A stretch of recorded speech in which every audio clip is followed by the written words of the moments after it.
Hello, everybody, and welcome back to the Mystery Sports Podcast. And today we're all about Man United again, as per usual, as it seems at this moment in time.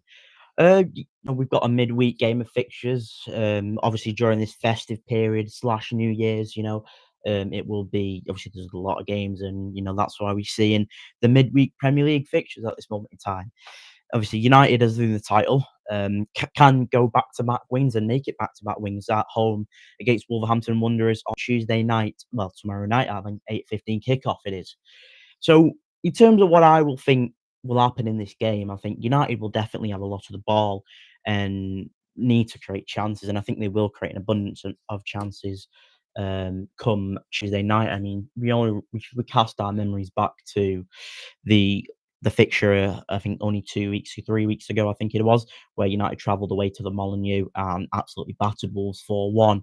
It was a convincing win that night, and I think United will see probably another convincing win because it was almost like it was a training match, wasn't it? Really, like we just saw United rock up in this game and just absolutely destroy Wolves and didn't have to get out of second gear, just basically turned up to the game and was like, "You know what? We can do whatever you want here because we don't have to try as hard because Wolves defensively, they're shocking." I think in terms of Wolves though, they're just I think they're down, I think 3 points, is it? Oh, no, 2 points, should I say, sorry. If you're nearly getting a point out of the Emirates, which would have been amazing for them. But I think United have got to turn up to this game and just absolutely like it's a must-win game, is it? There's no excuses for not winning.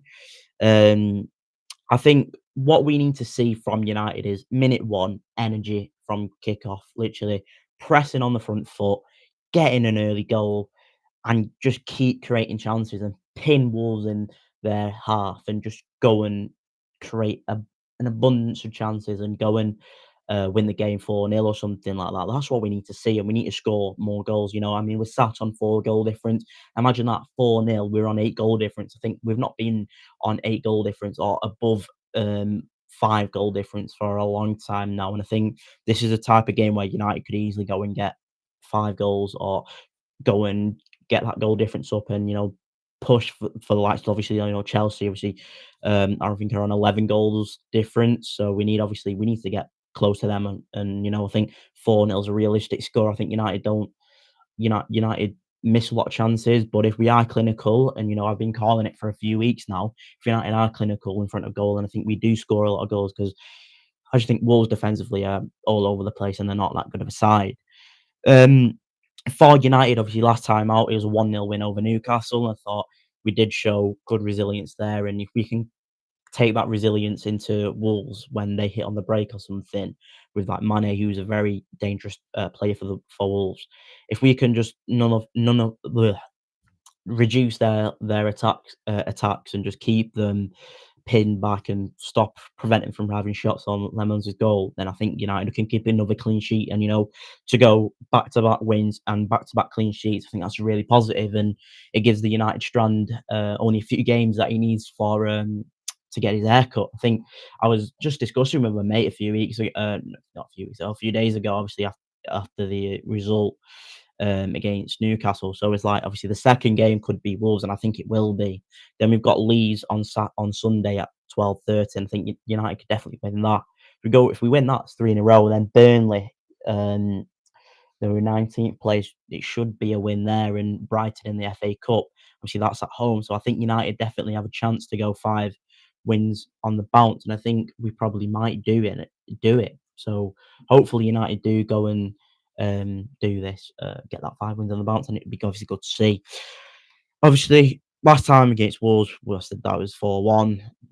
I think United just need to go into this game and just show that class and just be professional and go and get the win. I think we will do. Um, you know, I think in terms of the score prediction, what I'm going to go for, I'm going to go 4-0 Man United. I very, very rarely say United are going to win 4-0.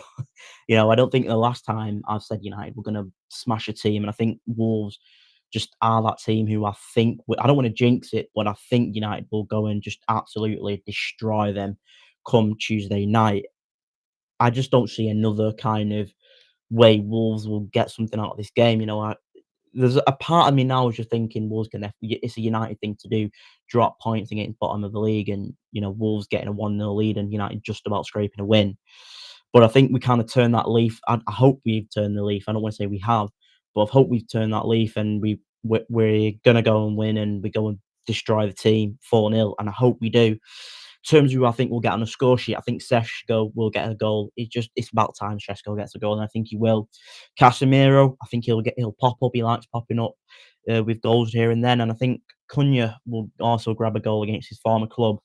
I think he looked very dangerous in the Molineux. Obviously, that the show was run by Mason Mount and Bruno Fernandes there. Obviously, Cunha being the only one available now. Obviously, I'll go into team news in a second.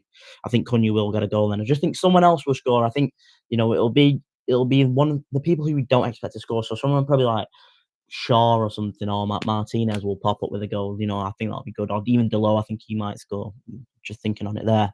But yeah, like I said, I think 4-0, and I don't see Wolves being that much of a problem for United tomorrow. Obviously, famous last words. Hopefully that let's hope that doesn't get clipped and you know it comes into some fucking ridiculous scoreline where Wolves are winning 1-0 and United somehow draw the game or whatever. I think it's West Ham. But like I said, I hope we turn a new leaf and we are much better than that. And then just briefly on team news. So Ruben Amorim spoke today in his press conference that we unavailable players will be Mason Mount, which is unfortunate. Mainu, Bruno, De Ligt, Maguire. So I mean, we knew the four Mainu, Bruno, De Ligt, Maguire, obviously still out. De Ligt and Maguire, as Ruben Amorim has said in his press conference, probably won't be available. Hopefully, I won't for a while. Hopefully, they're back before City, and don't know if they will be. Bruno though and Mainu, he's a bit like unsure with them from what I was getting off it. Obviously, he said that Bruno, he wants to start training, and hopefully he does for Leeds. And I think that he, both of them, Mainu and Bruno, will be available for Leeds. I think he did sound quite positive, and he did say that. I think one of the journalists asked him, saying, "Oh, will Bruno Fernandes, can he persuade you?" And I think he kind of rightly shut it down, saying there's nothing that will make him persuade Ruben to make Bruno play, which is a good thing because I don't want to see Bruno rush back and then he being injured. But like I said, I think he will be available for Sunday's game against Leeds. That's obviously everything going well, and I think he will be. Obviously, Mason Mount's a big issue of not big issue. It's a bit of it is a miss because like I said, we've only got in terms of our attacking players. Obviously, two of them are away for AFCON and international duties. Two of them are injured, and we've only got Cunha left. So it's like, oh my god, what do we do here? Imagine Cunha gets injured with it, screwed, aren't we? This is where Semenyo, the sign of it looks kind of positive, but then what happens when you bring him in and then Bruno gets back and Mbeumo and Ahmad come back of AFCON, and what happens to Semenyo and what happens to the other players? But that's a problem that we need to fix, and I think we should be okay against Wolves. Like, don't get me wrong, I think we've got enough quality in our squad to be able to turn Wolves over, and even in the youth as well. I think a couple of the players like Sean Lacey, Jack Fletcher, Tyler Fletcher, and all that, they should be able to step up, and I think they do. They will step up. Looking back at the Newcastle game, where both of them did step up, or a lot of the youth players did step up, and that's good to see. Into the lineup then. So this is what I've gone for my lineup. So in black is what I think will be the lineup that he will go for. So I've gone obviously Lemons in net, and I've gone for a 4-2-3-1. So I think from what we saw against Newcastle is that whilst the players are on AFCON and we've got injuries, I think the 4-2-3-1 is what we will be playing. And he did say that in his press conference, Ruben, that um, we need to adapt, and I think we have adapted now. And I think Lemons will obviously be the keeper. Martinez and Heaven will be the centre halves. Delo and Shaw will probably be the fullbacks. Ugarte, Casemiro will be the midfield, and then Cunha on the left, Dorgu on the right. Obviously, got his goal against Newcastle, not very good on the right. Sheshko up top, and then I think the biggest surprise for me is that I've gone. Oh, the biggest surprise to you guys, should I say, is that I've gone Jack Fletcher as the cam.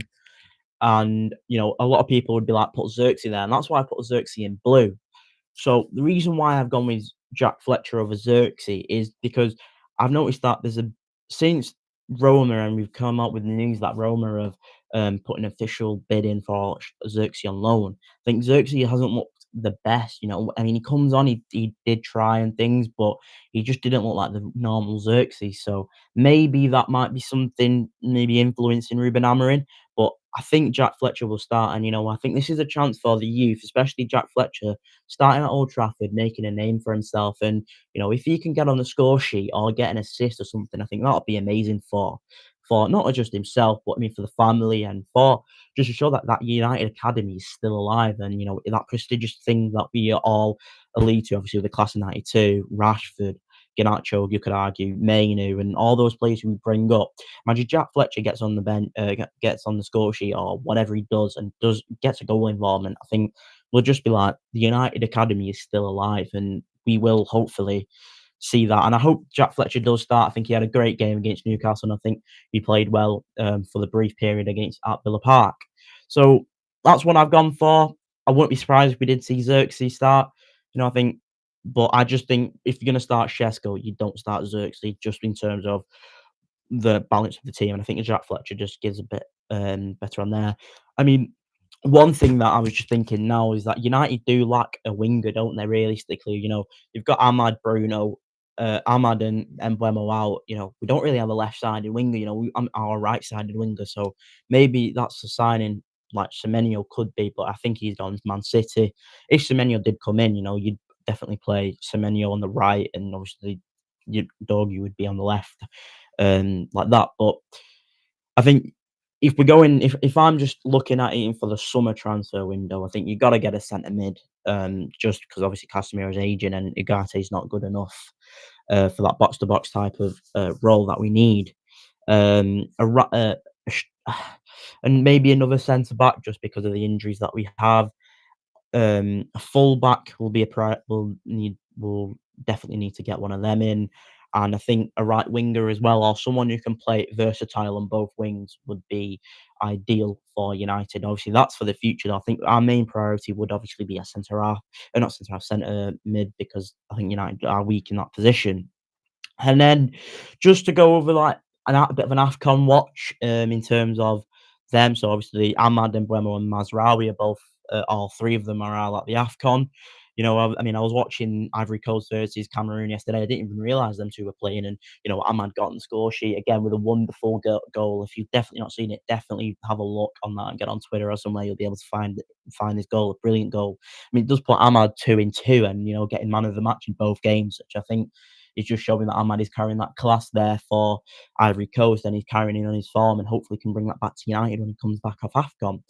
So both Ivory Coast and Cameroon are both on 4 points, and it looks like they are both teams will be going through. Ivory Coast actually, it's quite interesting. The what group are they? Group F, for I say that obviously Ivory Coast and Cameroon are both on 4 points, top of the league.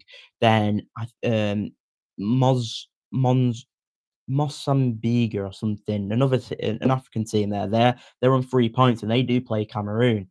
And Ivory Coast played Gabon, who are useless. So I think I wouldn't be surprised if we saw Ahmad obviously into the next round, which we will see one of them definitely going through.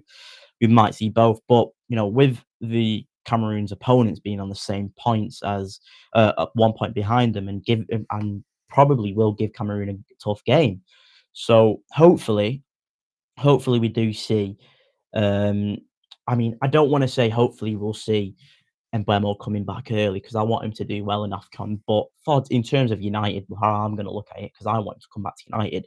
If Cameroon do get knocked out, there's a chance that if we're looking at the third, like, the teams for the, like, 3rd place teams, I think that they do just get knocked. I'm not sure, but I think they might get knocked out, and it'd be good to see. It'd be good to see. What's his name? Mbeumo back in the squad. I think it just gives a player back for United, and obviously with the injuries that we have. Obviously, I don't want it to happen for Mbeumo personally, because obviously I want him to do well in the Afcon. But I do think though a positive for him to come back is that he gets back into United, and we have not fucking heck, we have Mbeumo back, which is it's a false hope, really. Don't I don't know why I'm talking about this, because it probably won't happen. On to Mazraoui, Morocco safely through easily, 7 points and 3-0 win today for them. And I think like I said at the start, I think Morocco will go and win the AFCON. Obviously, it's at Morocco hosted there, sorry, and I think Morocco are just world class team at this moment. You know, they didn't get to the semi-finals of the World Cup for no reason, and you know, with Hakimi back as well for them, they should win the tournament. I wouldn't be surprised if they did. And yeah, that is everything for the video today. Tomorrow, I'm not sure if I will do a reaction. It might be a day later just because I am working tomorrow evening. So, and I will miss the United game, but might put it on at the side cheekily. But yeah, like I said, hopefully United turn up, get a 4-0 win. I know it's a bit ridiculous in the scoreline. I do think though United can have a chance of getting multiple goals. I mean, Wolves look hopeless, really. And yeah, hope you guys have a good rest of your evening. And I'll catch you on a bit.